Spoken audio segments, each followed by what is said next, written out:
नमस्कार, जिंदाबाद, जोहार। संविधान लाइव यात्रा के सेगमेंट एक दिन एक अनुच्छेद में हमारे साथ में जुड़े हुए हैं शंकर जी अलीराजपुर से। हम इनसे बात करने वाले हैं अनुच्छेद 338 में क्या है और उसका जमीनी स्तर पर किस तरह से क्रियान्वयन किया जा रहा है। नमस्ते, जोहार। मैं शंकर तलवार अलीराजपुर में रहता हूँ और आदिवासी समाज के बीच में और यहाँ के जो जिले भर के हमारे लोग हैं, भले SC ST माइनॉरिटी जो भी हमारे लोग हैं उनके बीच में हम काम करते हैं। और विशेषकर यहाँ अलीराजपुर में 96% करीब आदिवासी लोग रहते हैं और देश के आदिवासियों के लिए 338 धारा जो संविधान निर्माताओं ने बनाई थी उसमें भारत का आदिवासियों के लिए कमिश्नर होगा।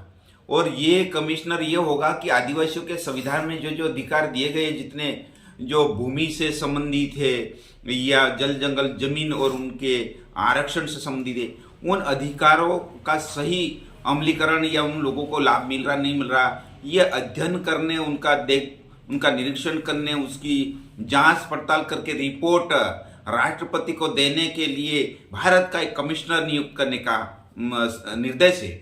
लेकिन आज देश में आज जो हमारे अधिकारी कर्मचारी जिसका आरक्षण में प्रमोशन को लेकर सुप्रीम कोर्ट में केस करना पड़ रहा है, क्यों नहीं उसके बारे में अध्ययन करके संसद तक, इस राष्ट्रपति के माध्यम से संसद में ये रिपोर्ट गई, उसके लिए उनको लाभ मिला।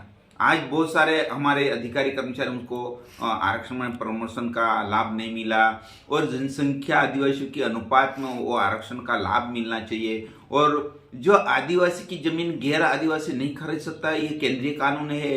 तो आज बड़े पैमाने पर आदिवासियों की जमीन खरीदी जा रही है और निकल रही है आदिवासियों के हाथ से। तो ये रिपोर्ट बना के भारत का कमिश्नर उसको राष्ट्रपति के हाथ में साल में एक बार रिपोर्ट देने की, वो रिपोर्ट संसद में जाएगी। संसद में जाने के बाद उसके आधार पर नीतियां बनाने का है। ऐसा हर प्रकार का जल जंगल जमीन शिक्षा की बात हो और ये सभी उनकी अर्थव्यवस्था की बात हो, उनका पिछड़ापन की बात हो, वो कमिश्नर जांच करेगा, रिपोर्ट देखेगा, आदिवासियों की अध्ययन करके वो रिपोर्ट संसद में जाए और उसका फिर उस आधार पर आगे नीतियां बने। ऐसा आगे होते रहना चाहिए, लेकिन अभी नहीं बनाया है, ये सबसे बड़ा सवाल है। इसलिए इतना ही मैं बोलकर अपना बातों पर विराम देता हूँ। जोहार।